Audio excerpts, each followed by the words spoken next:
Hello again, everybody. This is Mr. Everything, and I'm coming at you with another Wargaming and miniature video.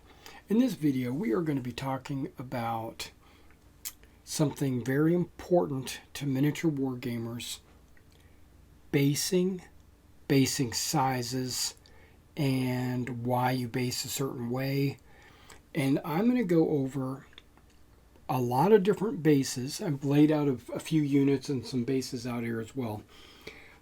I'm going to explain why, or my transition through philosophy, and how I based for such a long time and then kind of got away from it. I experimented with different bases.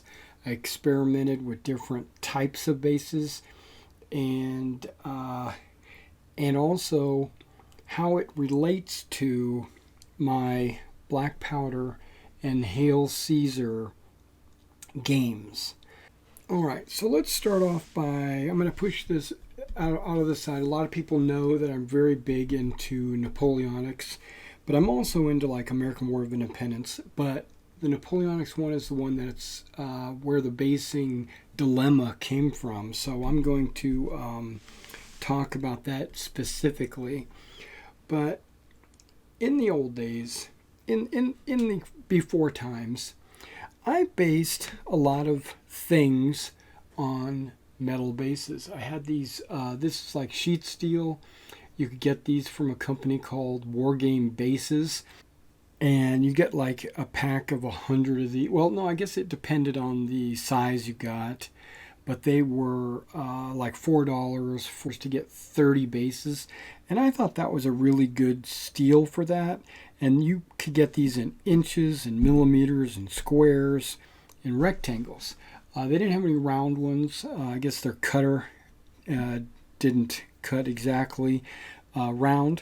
I think they were using like maybe a Beverly shear where they would cut the and they would just measure them, draw the lines, and cut them. What I noticed was they didn't always come exactly the same size. Like sometimes there would be some discrepancies on the size. Like you can see there's like a millimeter in difference on the length where the width was exactly the same. Or this one's actually this might be a 30 mil. Actually, it would be, I don't know what it would be, because these should all be 40 millimeters. But this one right here, it's a little bit longer. A little bit, very minor differences. But when it comes to wargaming, I want them to be precise. I want them to be exactly the size that I'm using. So, but because of the durability and the availability, I was able to get a bunch of these, and I mounted a lot of my like micro armor and stuff like that on these. But as time went on, and I in 15 millimeters, I mounted them on these. As I started to mount stuff with 28 millimeters, I started to realize that these bases are too thin. Right? They're super thin, a fraction of a millimeter thick. And so in a like a World War II game, and everybody's spread out and nobody is right next to each other, it's perfectly fine. But when I started to form units up into blocks of units, right? Now I started to put these, forming them up like in a line or a column or what have you. I was noticing that because of the thinness of the bases would overlap, or they would, they would overlap. And then I couldn't just take my units and push them forward, because the back base would just go up on top of the front base, and it was a disaster. So I kind of got away from these when it came to mass combat. They're just too thin. There was something I did for a short time, was I took some foam rubber. I don't have any available right now, but I had some foam rubber that I cut into 40 millimeter squares, and it has like an adhesive on one side, and I stuck it on the bottom of these guys mainly to give it thickness. I had to give it thickness so that when I pushed the bases together, they weren't overlapping, and it made it easier to move because of the side. You could grip it. I find that it's better to grab a base when you're picking up a unit of figures than to grab the models, because I value the paint jobs that I do on my figures, and I hate for like guests that come over to grab the models. And a lot of times people aren't as delicate as you'd like them to be, and they might squeeze and pop the figures, break the barrels of their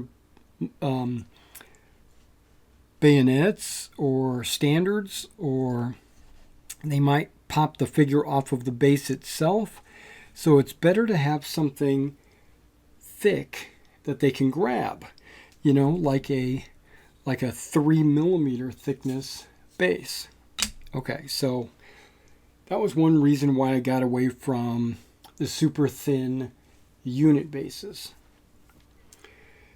Now, I had a bunch of these super thin 20mm, right? Now, again, in a skirmish game where I'm just moving one figure at a time, it's no big deal. But I also thought that if I was going to mount it on, I could mount them on magnets, and I could form a unit 40 by 40, because this is a 20 by 20, right? Now this is a magnet, and then I would plop the figure down in the corner of each of these, and then I would have my 40mm base, right? That's also very thin and flexible, not something that I wanted. So what I considered doing was taking these are self-adhesive, so I could peel the backing off of these, and I could take a real thin base, like either a thin metal base or a thin plywood base,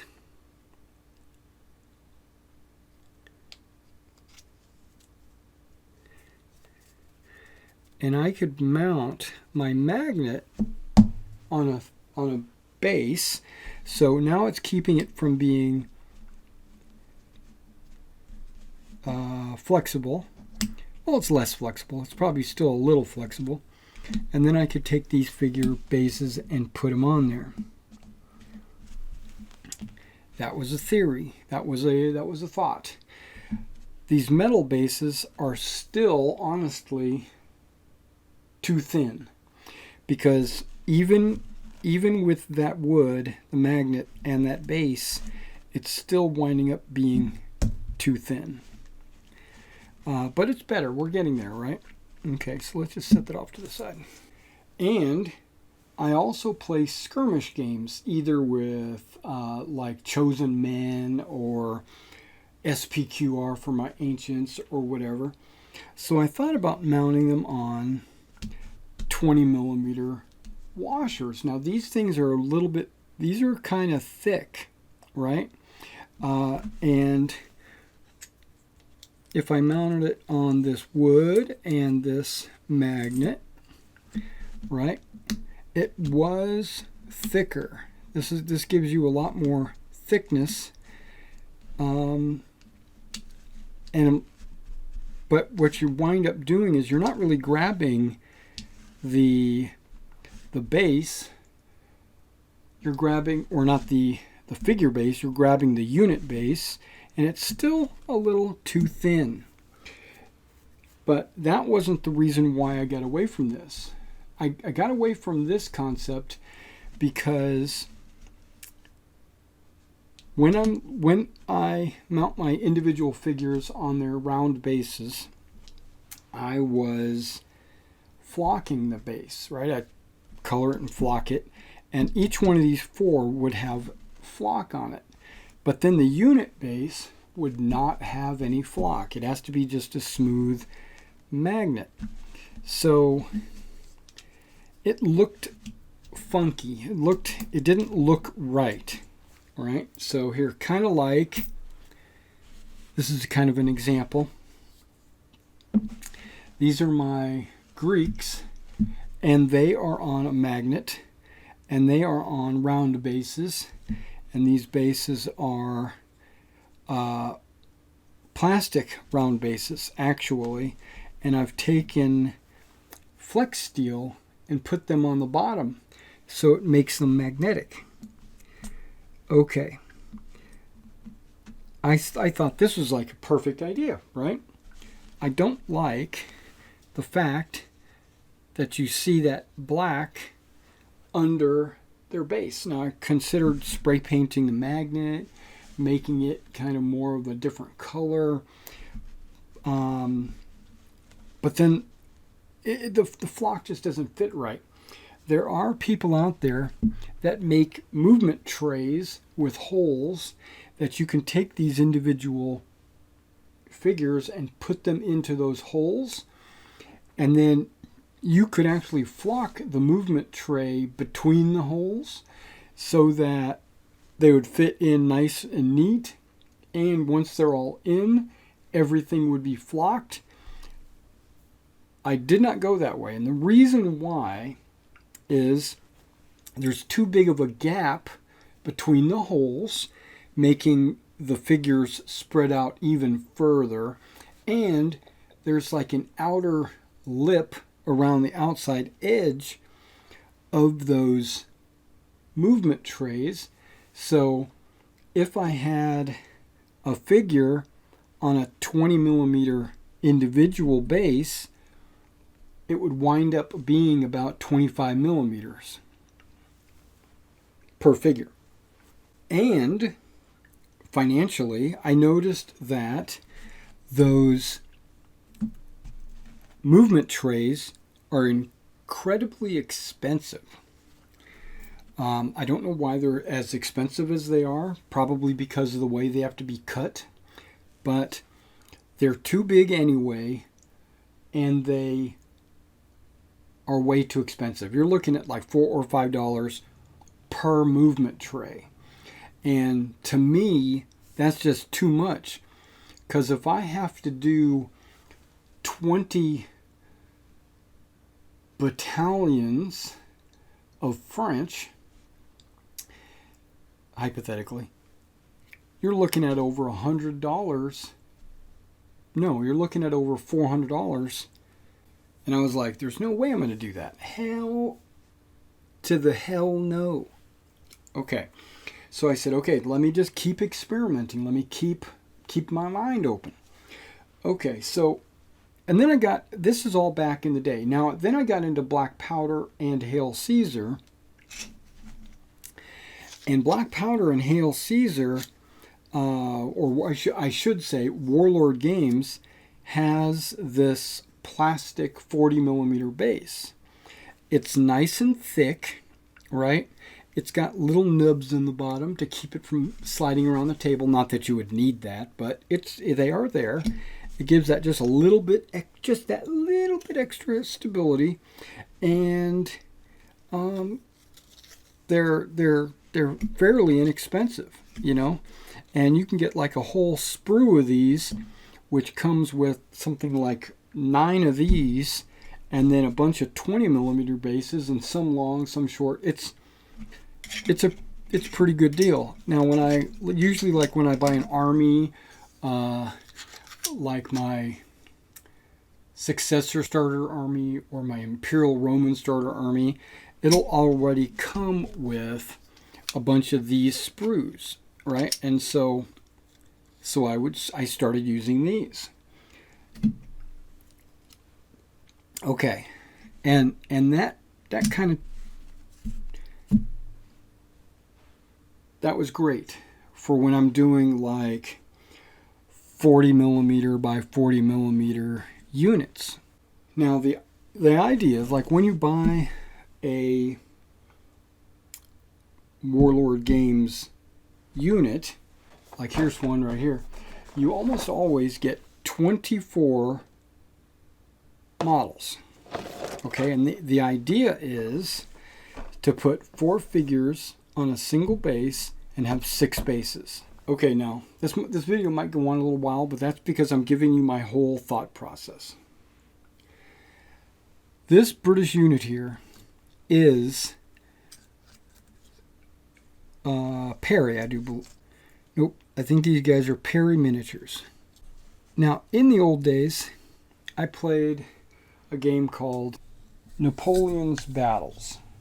Now, in that game, a brigade would normally be 6 bases of 4 figures, shaped a little bit differently, but they're rectangular.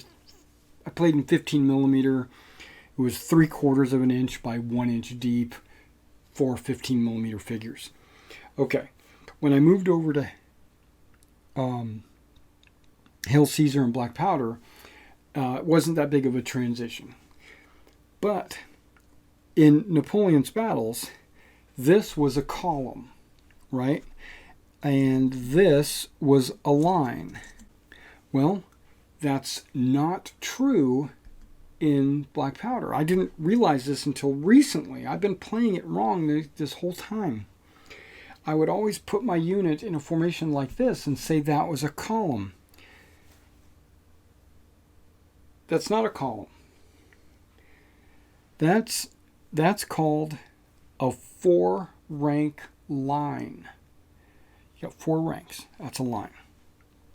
A column is normally 2 companies, which in this case, in Black Powder's case, is 1 base is a company. So you would do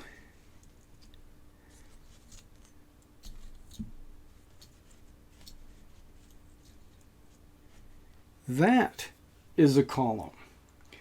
And I was like, oh, I didn't know that. Okay, I knew March column. It's the same. You know, you put all your figures in a row. You know, that's March column. That's no problem. And this is a column. And then I was reading deeper into Albion Triumphant. The British cannot form column. And I was like, what? They can only form, okay, let me rephrase that. They can form what's called column by companies, which basically means kind of like almost a March column, because it's a column, but only by companies, 1 company at a time. But to represent it on the table, they say take 2 bases out of the prescribed 6. So what they're kind of implying, or they're definitive in the rules, they're saying that a unit is supposed to be 6 bases. Okay. So you got that, and then they say the column by the attack column is 2 companies wide and 3 companies deep. That's normally what the French do. The French do the column by divisions, and in this case, in the Napoleonic period, a French division was actually 2 companies. So this would be an attack column by divisions, and the French do that. The British don't do that. The British have this thing called a 4-rank line, or obviously a 2-rank line, which every unit forms a line like that. Okay, so that's something I just recently learned. Now, something I want to say about this unit here, I put it on the very thin plywood with nothing on the bottom, no magnet or nothing, and these guys are too thin. You can kind of see they overlap, and it makes it hard to move. Okay, so we're going to... And another thing, this is felt. The way I flock my figures, the flock acts as Velcro to this felt. And when the base is thin, that flock, as you might be able to hear it, it's pulling on the felt. So I thought, now this is before I knew this. I said, you know what? I see that in the Parry miniatures pictures, Parry models, they have bases, or they have command packs like this one that comes with 6 figures, and they recommend basing 6 figures per base. And I was like, okay, I'll mount them 6 figures per base, because all that just means is I'm gonna have four bases, and I'll still have my 24 figures like that. Wrong.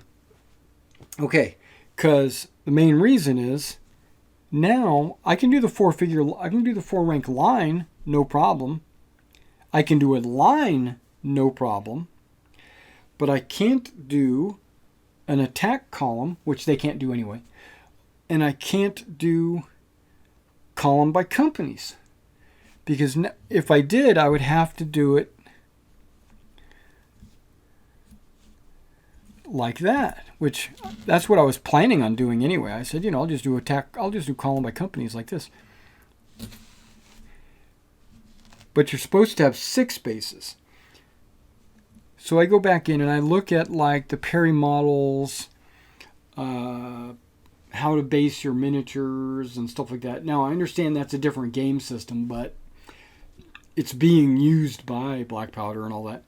They recommend 2 more bases of 6, right? Well, that's not 24 figures. That's a lot more figures. It makes the battlefield look good. There's a whole bunch of models on the table. Absolutely. But that just means cost is going to go up. And here we go. Play size is going to go up. Now, I understand that Parry has this huge, like 8x12 table to play on. I don't have that. I've got a 5x9. And if all my units had 6 bases of 6, then I would need more playing space. The recommended size, because these are the bases that come with the game, is 40x40. And you get 24 figures in a unit box. Perfect. So that is the size of all my future units. This is the same size, but it's based incorrectly for me. Now, you might have noticed that these are on the thick. I'm using 3mm thickness bases, and these just happen to be 40x60. But I also have the very thick 40x40s. I get these from Litgo, and these guys are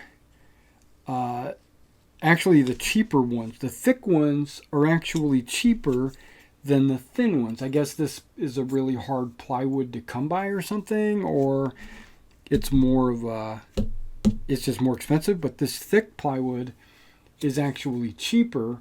And I think a lot of people like the thin because it makes the figures look closer to the battlefield. Like there's no artificial block of wood that they're riding on top of.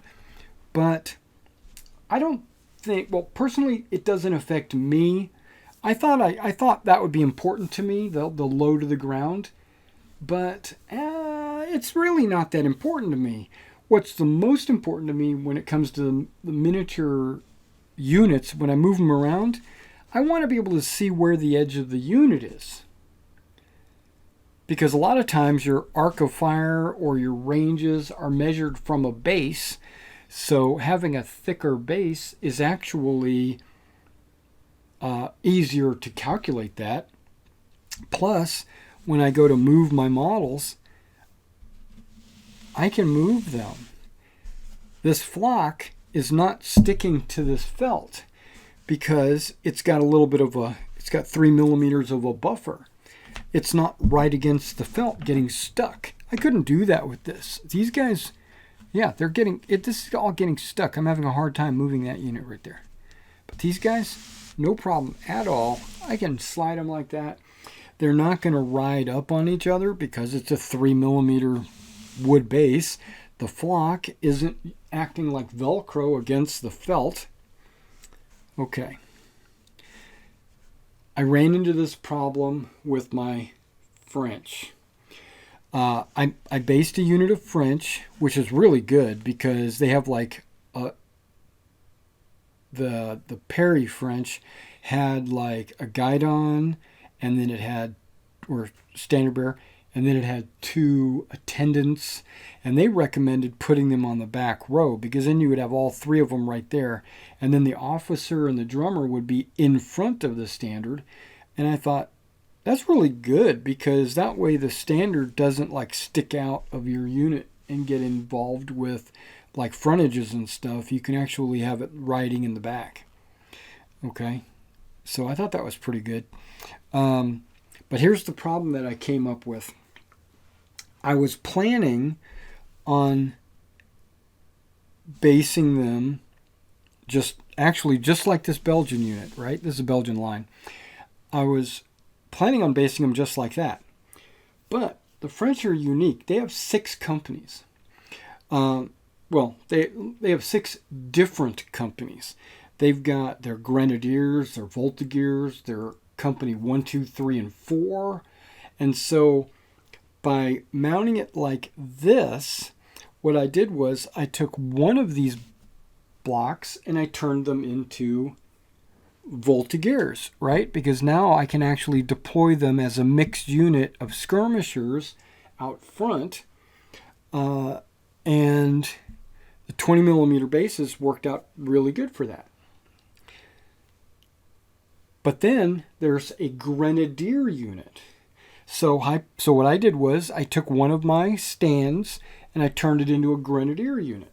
Great. What did that leave me? That left me with an equal number of Fusiliers, which, as you know, there should be twice as many Fusiliers as Voltigeurs and Grenadiers, not an equal number. Okay. So that distressed me. I don't know, I'm anal, I suppose. But it distressed me. So I thought about it. I said, if I remain with the 4-figure official 40 millimeter 24-figure unit, then I could have 4. See, it's already getting stuck. I could have 4 skirmishers. And we'll just have 4 of these guys. I could have 4 skirmishers. I could have one of these bases as my Grenadiers. I would have one of the bases as my command. It's only 4 figures. And then I would have then I could have 3 bases of the other 4 companies. I would have to figure out a way, maybe only use one color per base, because it's super minor. It's like the pom-pom color is different. Now I thought about just putting, like, this is what I did with my Napoleonics, Napoleon's Battles guys. I painted all their pom-poms the same color, and that way each unit that I put on the table would have their unique pom-pom, and a couple of divisions which might have 2 or one division, let's say one division with like 4 battalions each battalion having a unique pom-pom would look appropriate, would look correct. If I only put like these 4 guys with orange, these 4 guys with green, and these 4 guys with blue, that unit would look correct, but it doesn't look like it would be very good. But then again, these individual bases are supposed to be companies. So yeah, so that I think doesn't really matter that much. When it comes to the British, right? The British have what they call flank companies, and just like the Belgians, those are flankers. This unit, I'm looking. I don't think I got a couple of flankers right there, but not a full 4. And I didn't base them individually, so this unit needs to be fixed. Or I need to paint another unit and pull one of these bases off to go into another unit or something. But yeah, these guys need some skirmishers. Not all armies or not all forces, I mean that didn't want to move very good. Not all forces have skirmishers. Oh wait, this is King's German Legion? Or is this the 4th? I'll have to take a look. This might be the 4th. Okay. Artillery. This guy's mounted on a metal base, right? One of those thin metals that I was talking about. But going forward, I'm going to mount them on thicker wood bases.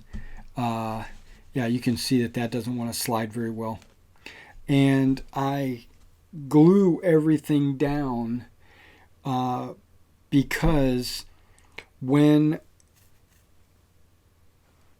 I go to fire, it's in a firing position. But when I go to move it, I use another base that I add to this.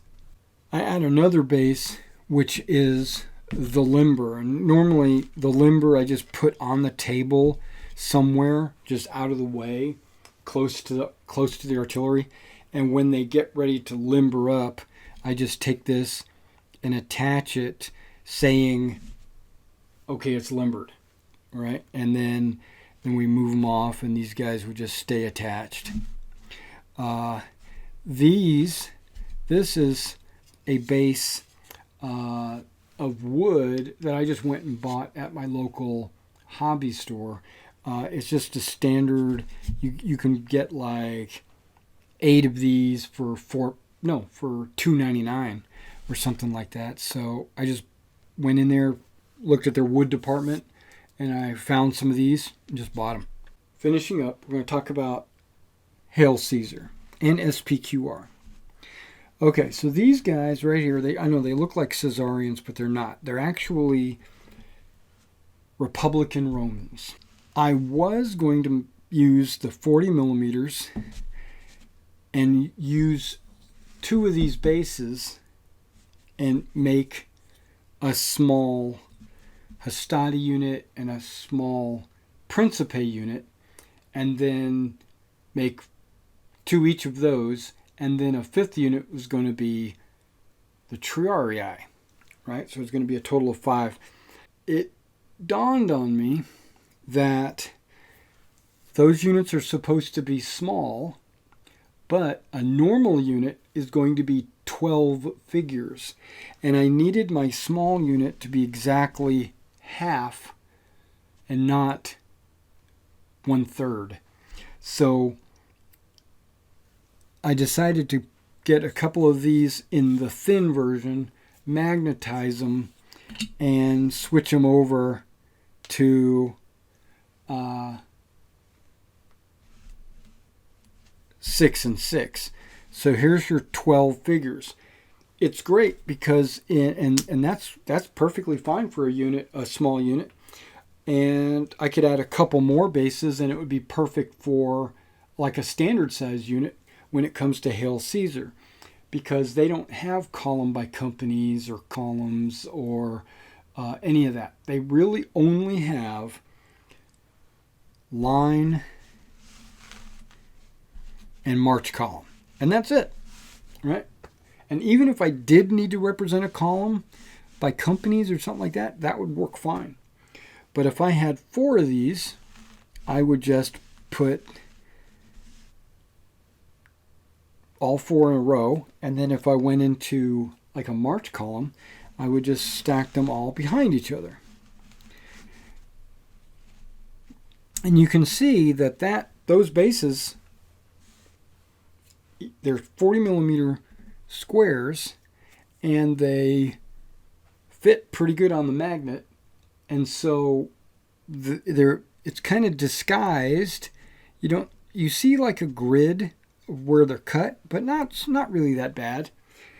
I like that. That's a lot better than the rounds, and it's a lot better than the thin ones. Okay, and so these are wooden bases with the flex steel stuck on the bottom. So that gives them individually enough thickness.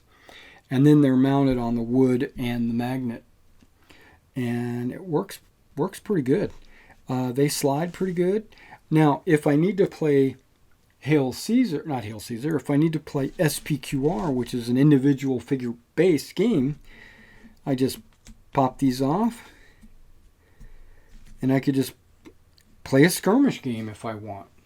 Final thoughts. SPQR, individually based on 20 millimeters, not the 1-inch squares or 1-inch circles. The reason why I'm not doing the 1-inch circles, again, space. And they don't look good. I mean, I could get 1-inch squares, but I wanted circles for my SPQR, but they don't look good on these magnet bases for when I wind up playing Hail Caesar. And when I wind up taking my SPQR units and I want to play Hail Caesar, they take up too much space because they've got that, you say, but Mr. Everything, that's only 5 millimeters. It's per figure.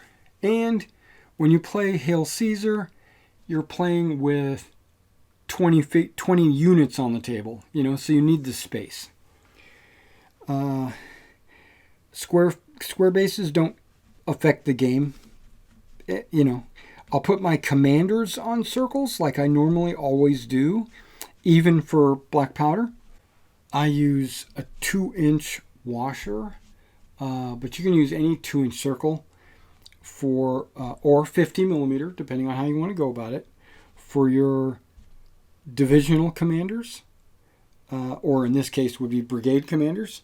And then I put 2 figures on a 3-inch base for the divisional commanders, and basically I work it up. It's a slightly larger circle for my 3-figure bases, and I got this idea from Napoleon's Battles. I know it doesn't matter because in both these games you don't measure to the base. I could have giant bases if I wanted. It doesn't matter. You measure directly to the head of whatever the commander is. So there you go. Okay, so Hail Caesar and SPQR, 20 millimeter bases. These are the 40s by 60s. It just makes it easier for my ancients getting away from the circles. If I have like a 4-rank phalanx or something like that, it'll look good with these guys back to back. Getting away from the 6-figure bases, which I thought was a cool idea, but I've realized is just too big. And it doesn't, for 24 figures, it doesn't give me enough numbers of bases. So I'm sticking with the 40s. But I am going with the thick bases. Maybe not for the skirmishers. The skirmishers I might put on magnetic bases, on thin bases, just so that it'll move better with the unit, but then you can pluck them off and do skirmishing. And that's pretty much it. I hope I went over everything with you. I know it was a big deal for me to learn that I was doing my British columns incorrectly, my French and British columns. I still had Napoleon's battles on the brain, and I didn't realize that an attack column looked like this. I went to a NashCon a few years ago, and there was a guy there playing a game. I don't remember the name of the game, but I think it was even homegrown, and it was Civil War. And he said, you form a column like this, not that other way. And I was like, what? You're crazy. You're wrong, you know. But the more I think about it, this actually looks like a column. That other one kind of does look like a thick line. So, all right. So I think I've said enough. Made this video longer than it should, and I hope you guys enjoyed it. And I told you guys I was going to tell you about my basing, and now you know. See you next time.